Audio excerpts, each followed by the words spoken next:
Hello everybody. आज की इस वीडियो में हम डिस्कस करने जा रहे हैं साइक्लॉइड पाथ मोशन। और इसमें एक चार्ज पार्टिकल होगा। ये चार्ज पार्टिकल यहाँ पे है रेस्ट पे। इस पे जेड दिशा के ऊपर इलेक्ट्रिक फील्ड लगा दिया गया है। इधर एक्स एक्सिस में मैग्नेटिक फील्ड लगाया गया है और पार्टिकल जो है वाई जेड प्लेन में कन्फाइंड होगा। वाई जेड में जो उसका पाथ होगा वो साइक्लॉइड होगा, इस तरीका का। और ये साइक्लॉइड पाथ हमारी लाइफ का एक इंटीग्रल पार्ट होता है। जैसे हमारी कार का पहिया है, साइकिल का पहिया है, वो सदा साइक्लॉइड पाथ पे ही होता है। जब मोशन सर्कुलर मोशन और ट्रांसलेटरी मोशन, दो मोशनों का सुपरपोजिशन हो तो सदा पाथ साइक्लॉइड बनता है।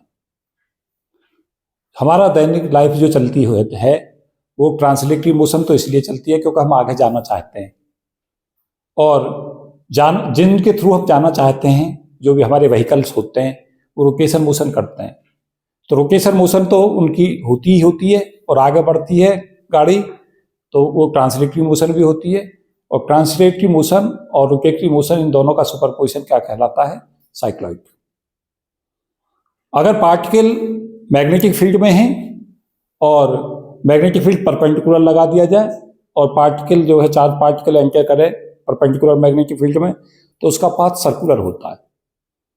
अगर चार्ज पार्टिकल के पास वेलोसिटी दोनों तरफ कंपोनेंट हो, परपेंडिकुलर कंपोनेंट भी वेलोसिटी का एग्जिस्ट करता हो और पैरेलल कंपोनेंट भी एग्जिस्ट करता हो, तो पाथ है हेलिक्स होता है। और जब मैग्नेटिक फील्ड और इलेक्ट्रिक फील्ड परपेंडिकुलर लगा दिए जाए और चार्ज पार्टिकल को मोशन करने दी जाए, तो तब पाथ उसका साइक्लॉइड होता है। और अगर इलेक्ट्रिक फील्ड परपेंडिकुलर लगा दिया जाए, चार्ज पार्टिकल अगर एंटर करता है, तो पाथ उसका पैराबोला होता है। तो ये सारे सबसे पहले पाथ ही मैं यहाँ बता देता हूँ, फिर इन पे वन बाय वन डिस्कशन में लूंगा। इस लेक्चर में तो साइक्लॉइड की डिस्कस करूंगा, आगे और भी पाथ डिस्कस करूंगा। पैराबोला तो होता है इलेक्ट्रिक फील्ड में।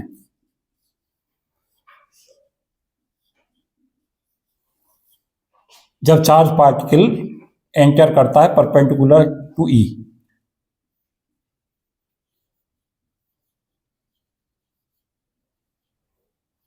परपेंडिकुलर टू ई, तो पैराबोला होगा। सर्किल कब होता है? मैग्नेटिक फील्ड में होता है जब charge particle perpendicular to E enter करता है। हेलिक्स कब बनता है? जब V के दोनों कंपोनेंट फाइनाइट हों, V पैरेलल भी एग्जिस्ट करता हो, V परपेंडिकुलर भी एग्जिस्ट करता हो, वेलोसिटी के दोनों कंपोनेंट एग्जिस्ट हों। पैरेलल पाथ जो स्ट्रेट लाइन में घुमाने का प्रयास करता है और परपेंडिकुलर जो है वो क्या करता है? सर्किल में घुमाने की कोशिश करता है। तो circle path plus straight line path, इन दोनों का सुपरपोजिशन हेलिक्स होता है। इस तरीका से बनता है हेलिक्स। ये हेलिक्स पाथ है। और पैराबोलिक पाथ जो होता है वो इस तरीका से बनता है, पैराबोला इस तरीका से।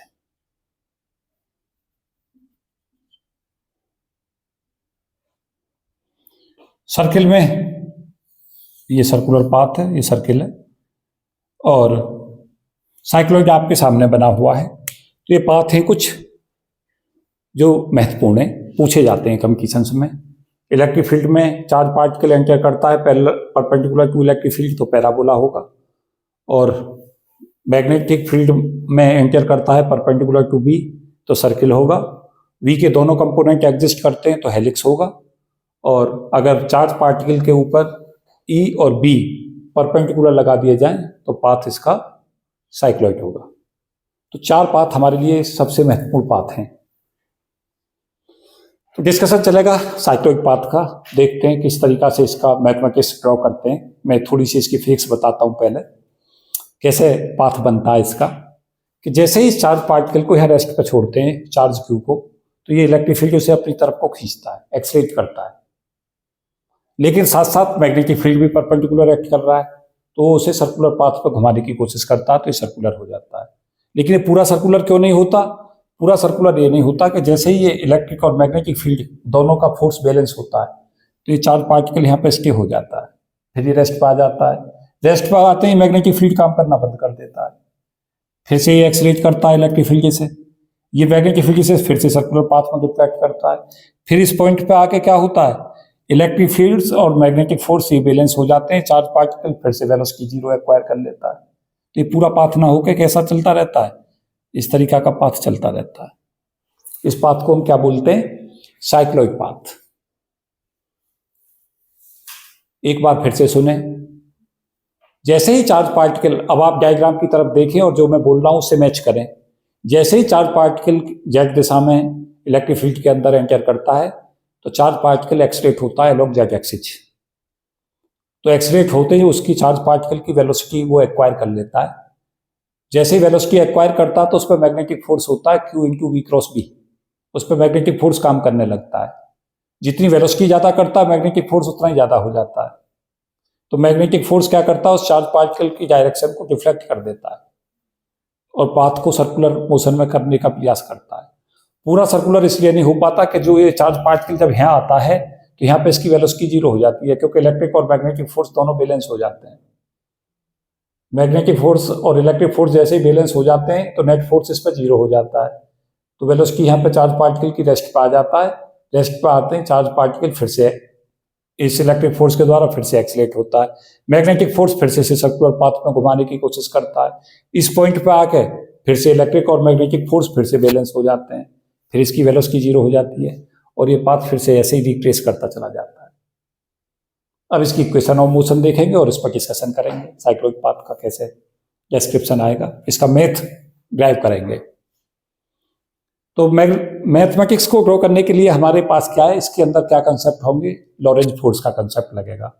लॉरेंज फोर्स कैसा होगा, लॉरेंज फोर्स होगा इसमें Q इंटू ई, एक तो इलेक्ट्रिक फोर्स हो गया Fe और एक हो जाएगा Q into V cross B. तो यही चीजें लें, मैं इसको रब कर रहा हूं पहले और फिर रब करने के बाद इसका मैथ ड्रॉ करता हूं।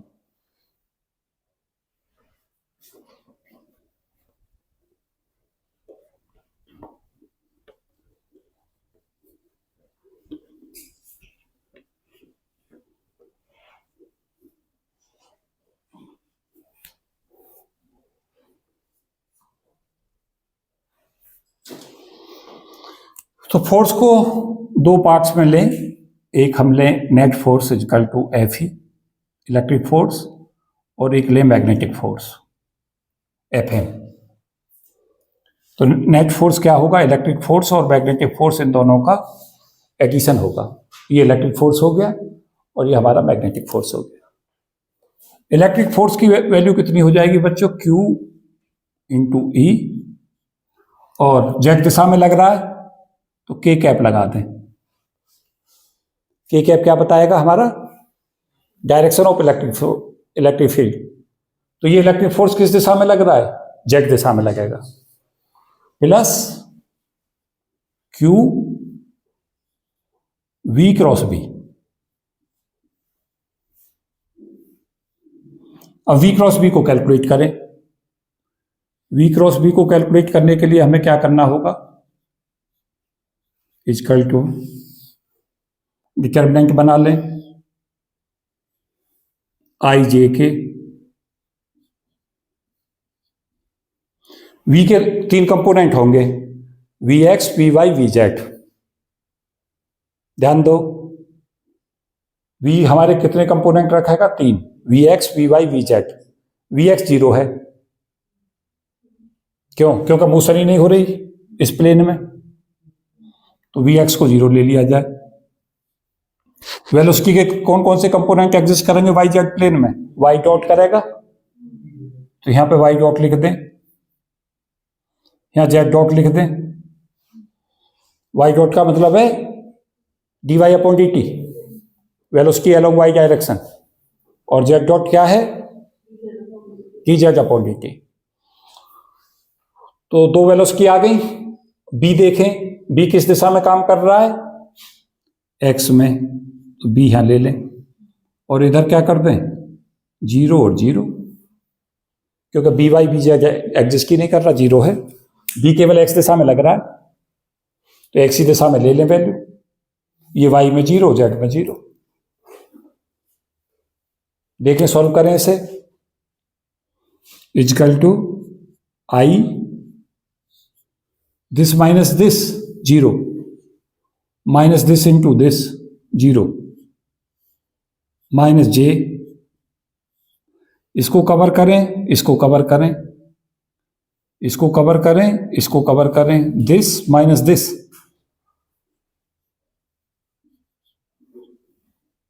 देखें यही आया, प्लस के कैप, इसको कवर कर लें, इसको कवर कर लें, दिस माइनस दिस,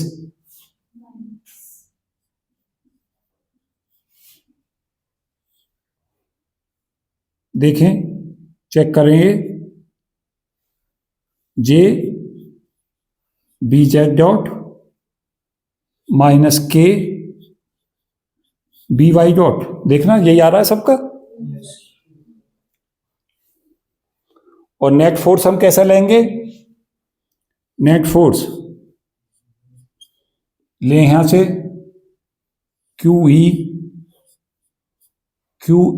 के cap plus Q V cross B की वैल्यू लिख दें, J B Z bar Z dot minus K B Y dot,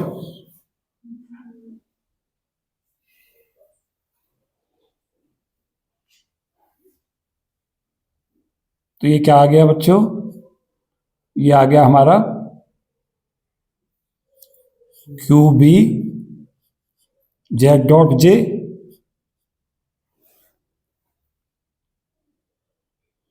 plus Q E K cap का देखो वेक्टर कितना बन रहा है, minus Q B Y dot और के कैप, देखना यही आ रहा है force.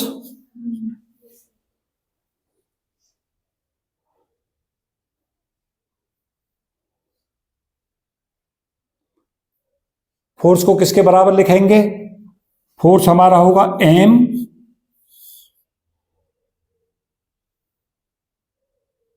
Y double dot J cap plus Z double dot K cap is equal to Q B Z bar Z dot J plus Q E minus Q B Y dot के।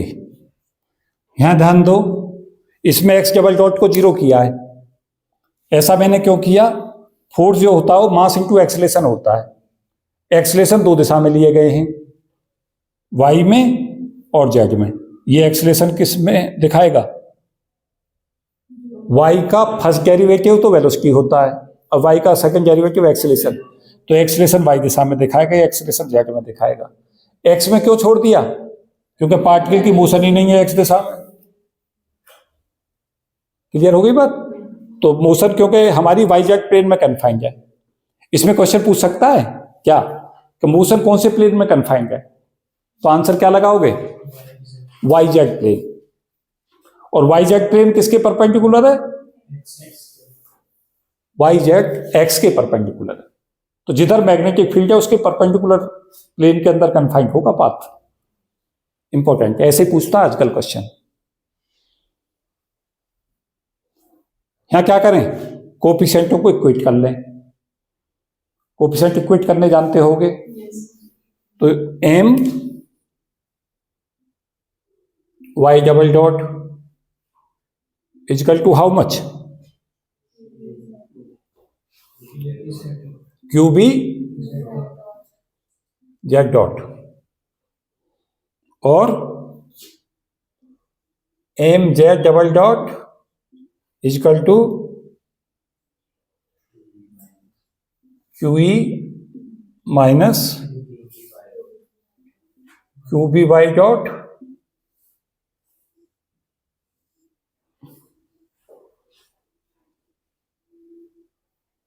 ये आ गई 2 equation.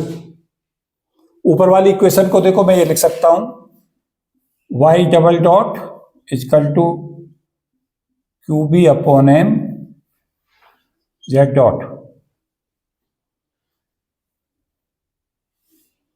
और यहां से भी यही कॉमन निकाल दो, Z dot is equal to 1/m लो, क्यू भी कॉमन निकाल दो, यहां से भी क्यू भी कॉमन निकालोगे तो यहां से आ जाएगा E/B। नहीं आ रहा? और यहां से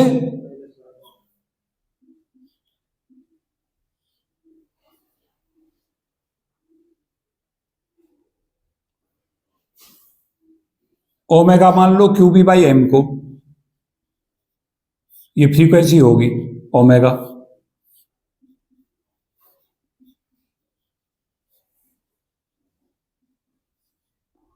तो वाई डॉट हमारा क्या बन गया, वाई डबल डॉट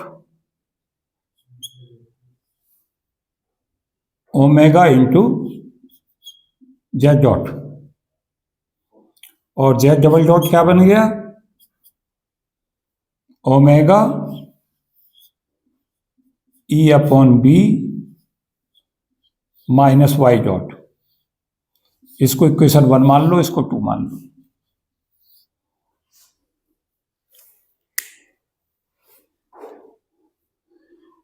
इनके दोनों के सॉल्यूशन मैंने बोर्ड पर पहले ही मेंशन किए हैं।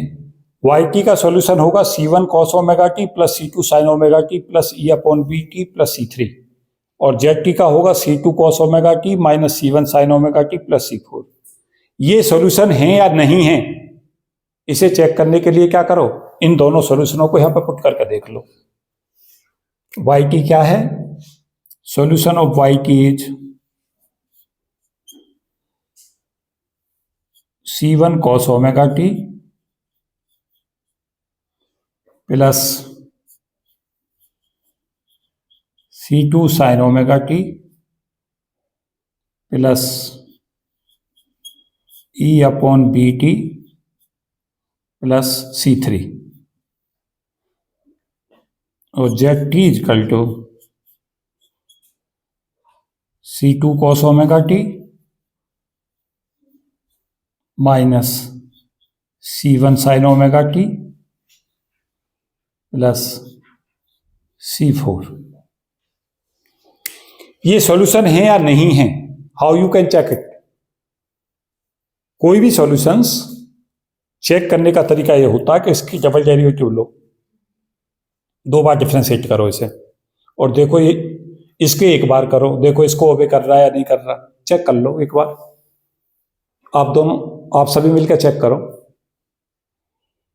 कैसे मैं चेक कर रहा हूं, वाई डॉट निकाल रहा हूं पहले, minus omega C1 sin omega T plus C2 omega cos omega T plus E/B। पहला तो ये आ गया, C3 0 हो जाएगा, टी का 1 हो जाएगा, cos ओमेगा टी का minus omega sin omega T हो जाएगा डिफ्रेंसिएशन, sin ओमेगा टी का ओमेगा cos ओमेगा टी हो जाएगा। इसका डबल डेरिवेटिव निकालो, y डबल डॉट माइनस, हाँ जी, C1 omega square cos omega T minus C2 omega square sin omega T. यहां से क्या करो, माइनस ओमेगा कॉमन निकाल दो, C1 cos omega T plus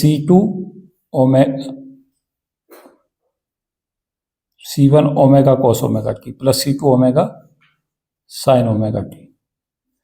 इसका डेरिवेटिव निकाल लो, Z डॉट टी, ये किसके बराबर हो जाएगा, यहां से minus omega C2 sin omega T minus omega C1 cos omega T, C4 का 0 हो जाएगा। तो ये देखो यहां पे माइनस ओमेगा, और ये पूरी वैल्यू किसके बराबर हो गई, माइनस Z डॉट टी हो गई है, ये प्लस आ रही है इक्वेशन, नहीं ये आ गई, वाई डबल डॉट बराबर ओमेगा जेड। सिमिलरली दूसरा चेक कर लो, इस वाले को वाई डॉट तो ये लिखा हमारा, ये रखा ही है, ये लिखा हुआ, वो यहां पे रख देना, जेड डबल डॉट अभी निकाला नहीं है हमने, इसका एक बार फिर से डिफ्रेंसिएशन कर देना। जेड डबल डॉट कहाँ से निकलेगा, इसका डिफ्रेंसिएशन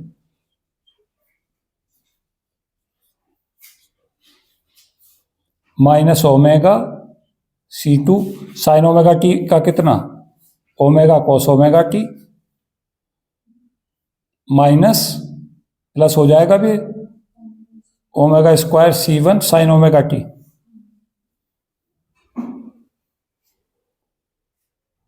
तो यहां से देखें, इस टर्म को यहां से इधर ले आए, E/B माइनस वाई डॉट, इस टर्म को इधर ले गया और इन दोनों टर्मों को इधर ले आए, equal to omega C1 sine omega T minus C2 omega cos omega T.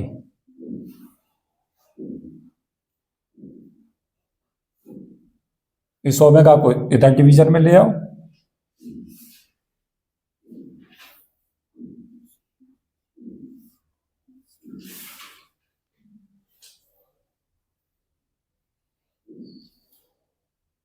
हाँ जी, E/B minus Y dot, omega को इधर लाए ना, तो ओमेगा स्क्वायर से यहां मल्टीप्लाई करें जब ये टर्म बनेगी। अब इस पूरी टर्म को देखो, ये जेड डबल डॉट बना या नहीं बना, ये इसके बराबर था, ये इसके बराबर, क्यों जी बन गया, ये आ गया जेड डबल डॉट टी।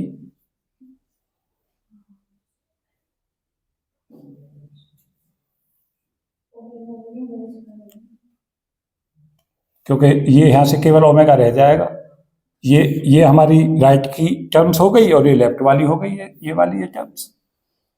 इसका मतलब क्या हुआ, ये सॉल्यूशंस हमारा ओके है, चेक कर लिया हमने बोर्ड पे। ये हमारे दोनों सॉल्यूशंस इंपॉर्टेंट सॉल्यूशन है, ये हमें रिमेंबर रखने हैं, क्योंकि पेपर में इतना समय नहीं मिलता, ये हमें करना पड़े।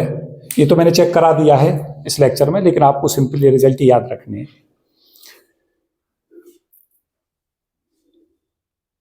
अब आगे बढ़ें, बाउंड्री कंडीशंस लगाएं। क्या है बाउंड्री कंडीशन,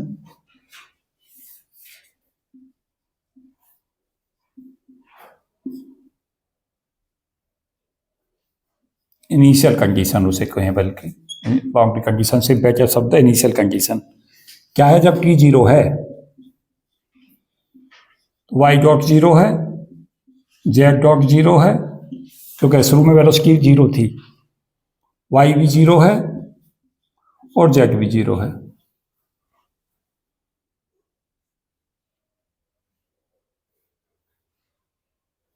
इससे क्या फायदा होगा, इससे हमारे पास कांस्टेंट हैं इस पूरी इक्वेशन में चार ही हमें कंडीशन मिल गई। y बराबर 0 है, z बराबर 0 है, t बराबर 0 पे, और इनके डेरिवेटिव 0 है। तो देखें C1 C2 C3 C4 ये निकाल लें, तो ये 0 हो गया। C1 cos omega t, C1 आ गया, और plus C2 sign omega T में 0 हो गया ये टर्म, प्लस E/B t में t 0 होते ये 0 हो गया, plus C3। C1 plus C3 की वैल्यू कितनी हो गई, 0 हो गई। और y डॉट t को भी 0 करें, देखो यहां से इसको भी 0 करें, इस टर्म को 0 इक्वल टू 0, क्योंकि साइन 0 की वैल्यू 0 हो जाएगी, और इस की वैल्यू कितनी हो गई, C2 ओमेगा प्लस E/B। तो इससे तो हमें क्या मिला, C1 प्लस C3 0 मिल गया, और इससे हमें क्या मिल गया, कौन सी टर्म से, y डॉट के 0 से। अब ZT को भी 0 करें, ZT 0, this 0 is equal to C2 plus C4। देखिए जब इसको जीरो करेंगे, इसको जीरो करेंगे तो क्या मिलेगा हमें, this zero C2 cos omega T की वैल्यू कॉस जीरो पे 1 हो जाएगी तो C2 रह जाएगा, यहां से ये जीरो हो ही जाएगा, साइन जीरो जीरो, तो C2 प्लस C4 जीरो। और एक टर्म और बची Z और T जीरो, ये इसको जीरो करो, दिस जीरो इजकल टू, हाँ जी ये तो जीरो हो ही गया, माइनस ओमेगा C1 हो गया, तो यहां से C1 C3 जीरो आ गए, नहीं आए? देखो यहां से C1 प्लस C3 जीरो है, यहां से C1 जीरो है, तो ये दे देगा C1 जीरो, C1 जीरो इसमें रखोगे तो C3 भी जीरो, और C2 और C4 निकाल लो। C2 ओमेगा की वैल्यू कितनी, माइनस ई अपॉन बी, इसको इधर ले आओ ओमेगा को, तो C2 निकल गया minus E upon omega B, और C4 और चाहिए, C4 हो जाएगा minus C2 E upon omega B. तो हमारे पास चारों कांस्टेंट आ गए, C1 C2 C3 C4, दो तो जीरो ही आ गए, कौन कौन से, C1 और C3। इन वैल्यूओं को कहां जाके रख दो, इन सॉल्यूशनों में रख दो, तो YT इजकल टू, ये तो जीरो ही हो गया, यहां से C2 की वैल्यू रखोगे E upon B T, C2 कितना है हमारा, minus E upon omega B और साइन ओमेगा टी।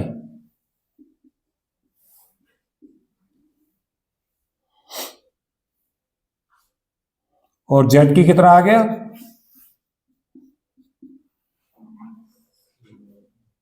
यहां से रखो C2 की वैल्यू कितनी है हमारी, minus E upon omega B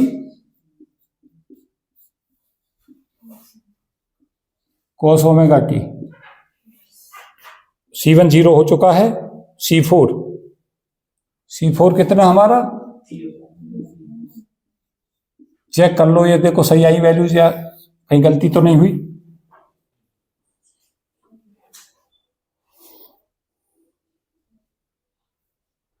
तो ये हमारा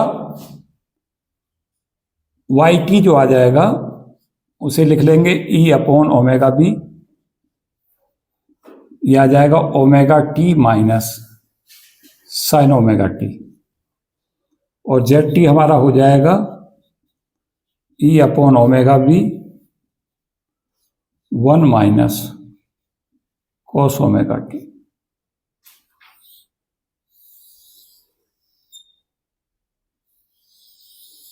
ये हमारे फिर से मोस्ट इंपॉर्टेंट रिजल्ट हैं, Y और Z की वैल्यू क्या आ गई, YT आ गया E upon B omega B bracket में omega T minus sine omega T, और ZT आ गया E upon omega B bracket में 1 माइनस कॉस ओमेगा टी।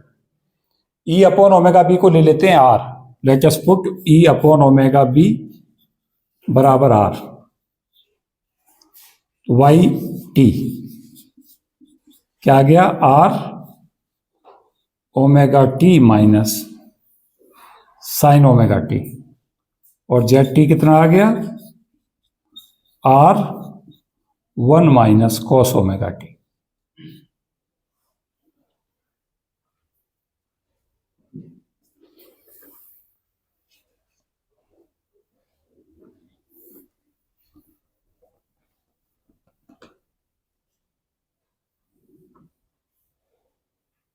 तो यहां से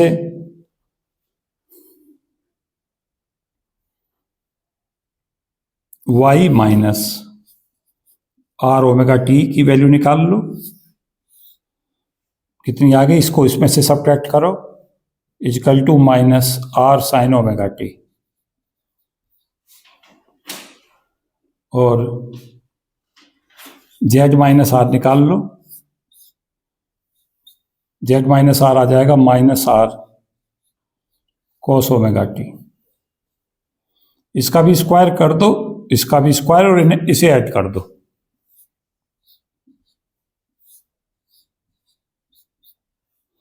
तो ये इक्वेशंस आ गई, y minus R omega T का square plus Z minus R का whole square is equal to R square.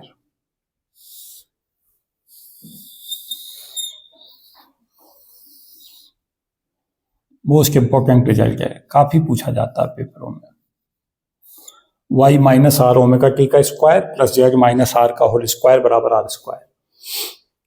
ये बेसिकली वाई जेड प्लेन में सर्किल की इक्वेशन को रिप्रेजेंट कर रहा है, ये दिस।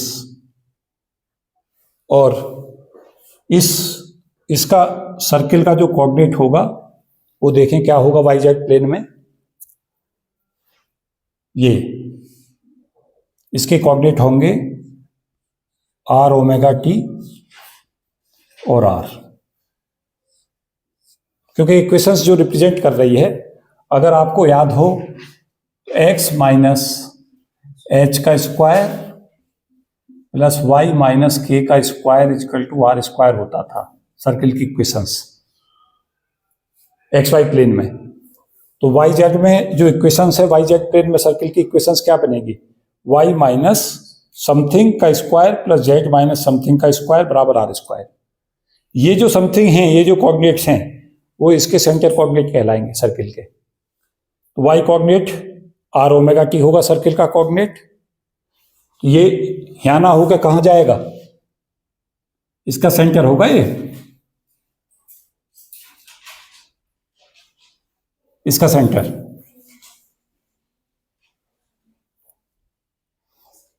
तो ये y minus R omega T में ये कोऑर्डिनेट, ये इक्वेशंस होगी सर्किल की, और इसके कोऑर्डिनेट जो होंगे सर्किल के वो होंगे 0 आर ओमेगा टी और R, centre coordinate of the circle.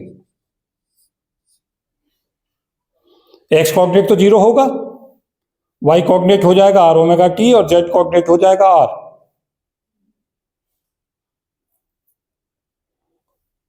क्योंकि इक्वेशन सर्किल की कैसे रिप्रेजेंट करते हो, इससे रिप्रेजेंट करते हो x minus H square plus Y minus K का स्क्वायर। तो h के जो पॉइंट हैं वो हमारे क्या कहलाते हैं, सर्किल के सेंटर के पॉइंट कहलाते हैं। तो सर्किल के जो कोऑर्डिनेट होंगे वो होंगे हमारे 0 आर ओमेगा टी और आर, और ये इक्वेशंस को कैसी को रिप्रेजेंट करेगा, सर्किल की को रिप्रेजेंट करेगा। तो ये इसकी इक्वेशंस ऑफ मोशन होगी। और ये फंक्शन किसका होगा, ये टाइम का होगा, क्योंकि टाइम के हिसाब से चेंज होता रहेगा, टाइम के हिसाब से ये चेंज होता रहेगा। तो जेड कोऑर्डिनेट आर और वाई पे सेंटर कोऑर्डिनेट होगा आर ओमेगा टी और एक्स कोऑर्डिनेट होगा 0, और ये इक्वेशंस पूरी क्या रिप्रेजेंट करेगी, सर्किल। तो एक तो देखो ये रिजल्ट बहुत इंपॉर्टेंट है हमारे लिए, ये हमारा साइक्लॉइड के कोऑर्डिनेट कहलाते हैं, ये साइक्लॉइड कोऑर्डिनेट। y बराबर R omega T minus sine omega T और z बराबर R 1 minus cos omega T. This is the cycloid path.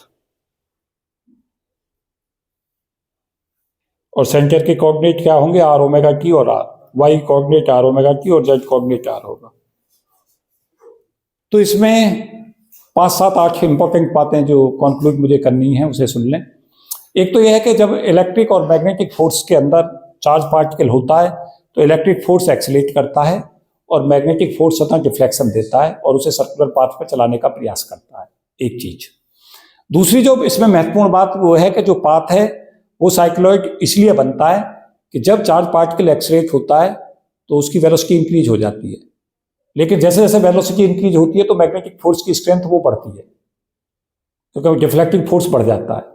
वो डिफ्लेक्शन को, जैसे डिफ्लेक्शन फोर्स बढ़ता जाता है, एक इंस्टेंट ऐसी आ जाती है जब इलेक्ट्रिक और मैग्नेटिक फोर्स बैलेंस हो जाते हैं, वहां पर चार्ज पार्टिकल स्टे कर जाता है फिर से रेस्ट पे, फिर से वो फिर से एक्सीलरेट होता है और ये प्रक्रिया लगातार चलती रहती है। और पाथ जो होता है वो सदा, अगर पार्टिकल जेड प्लेन के अंदर, जेड और वाई प्लेन के अंदर पाथ सदा कन्फाइंड करता है, वो पाथ कब कन्फाइंड करता है वाई जेड पाथ के अंदर, कि वाई जेड में सदा वो तब कन्फाइंड करता है जब हमारा बी एक्स दिशा में लगा हो। तो ई की दिशा और जिधर चार्ज पार्टिकल चलता है उस दिशा में सदा पार्टिकल का पाथ कन्फाइंड होगा। जैसे यहाँ क्वेश्चन देखो पूछेगा तुमसे, ई जेड दिशा में लग रहा है, बी एक्स दिशा में जा रहा है, कह रहा कौन से प्लेन में कन्फाइंड हो रहा है, तो आंसर मार्क करोगे वाई और जेड प्लेन। और वाई की वैल्यू यहाँ पे क्या आ रही है, वही आ रही है E upon omega B omega T minus sine omega T.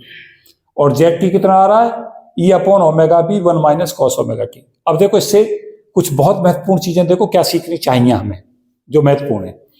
अगर मैं ई अपॉन ओमेगा बी को आर कह देता हूं, अगर इसमें टी को मैं जीरो ले लूं, वैल्यू टी की वैल्यू जीरो लूं, तो वाई कोऑर्डिनेट और जेड कोऑर्डिनेट ऑटोमेटिकली जीरो हो गए होंगे। आप चाहे देख लें, जैसे टी को जीरो करूंगा ये जीरो, साइन जीरो जीरो, यहाँ पे कॉस जीरो करूंगा तो 1 1 माइनस 1 जीरो, तो ये कंडीशन 100 हो गई। अब टाइम को हम देखें कि टाइम के हिसाब से, टाइम को जैसे हमने 2 पाई अपॉन ओमेगा कर दिया, तो 2 पाई बाई ओमेगा या पाई अपॉन ओमेगा के बाद कितने समय के बाद उसका वाई कोऑर्डिनेट क्या हो जाता है, जेड कोऑर्डिनेट क्या हो जाता है, ये इंपॉर्टेंट है। यहां देखें टी की वैल्यू को, इस वाले एक्सप्रेशन में टी की वैल्यू को कुछ देर के लिए 2 पाई अपॉन ओमेगा रख दें। देखें क्या बनी वैल्यू, वाई की वैल्यू देखें और जेड की वैल्यू बताएं क्या क्या बनी। जेड तो जीरो ही बन गया होगा, वाई की वैल्यू देखो जल्दी से, ये जीरो हो गया, ये 2 पाई बाई ओमेगा बना, टी को 2 पाई बाई ओमेगा करोगे ना तो वाई कितना बना, ई अपॉन ओमेगा बी, और ओमेगा इंटू टी की जगह पे कितना कर दोगे, 2 पाई आर। इसका कुछ मतलब समझे, इसने ये कोऑर्डिनेट जो चला, ये कोऑर्डिनेट, ये कोऑर्डिनेट, ये डिस्टेंस कितनी है, हाँ जी, और ये कितनी है, ये पाई आर और पाई आर है, यहाँ 2 पाई बाई ओमेगा के बाद में पहुंच रहा है। यहाँ ये कोऑर्डिनेट जब तो 2 पाई आर हुआ, ये पाई आर ये चला, पाई आर ये चला, तो ये इसमें टाइम के बाद में हमें ये पता चलता रहेगा कि वाई कोऑर्डिनेट कितना चेंज होता चला जा रहा है। इसमें टाइम रखते चले जाओ, उसी टाइम पर तुम्हें पोजीशन पता चल जाएगी कहां पहुंच गया पार्टिकल उस टाइम के ऊपर। तो टी की वैल्यू को देखोगे pi upon omega, 2 pi by omega, 3 pi upon 2 omega, इसके हिसाब से ये पार्टिकलों के पाथ प्लेसिंग आते चले जाएंगे, कोऑर्डिनेट की वैल्यू को बदला पाता चला जाएगा, पाथ कितना चेंज हुआ है। वैसे तो अगर यहां पे इसको ना देखें, वैसे देखें तो ये जो वैल्यू है ये 2r है,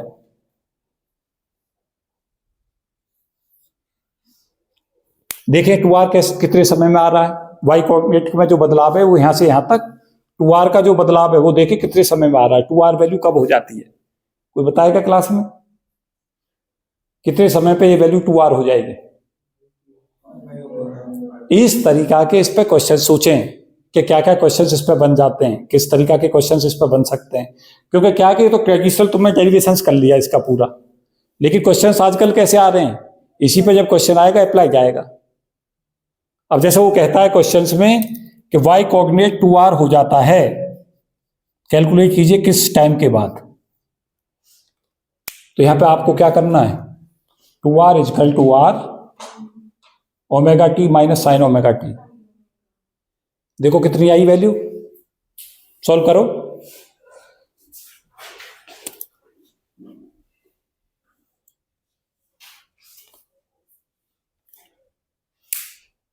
y बराबर 2r, ये अपॉन ओमेगा बी को r ले लो,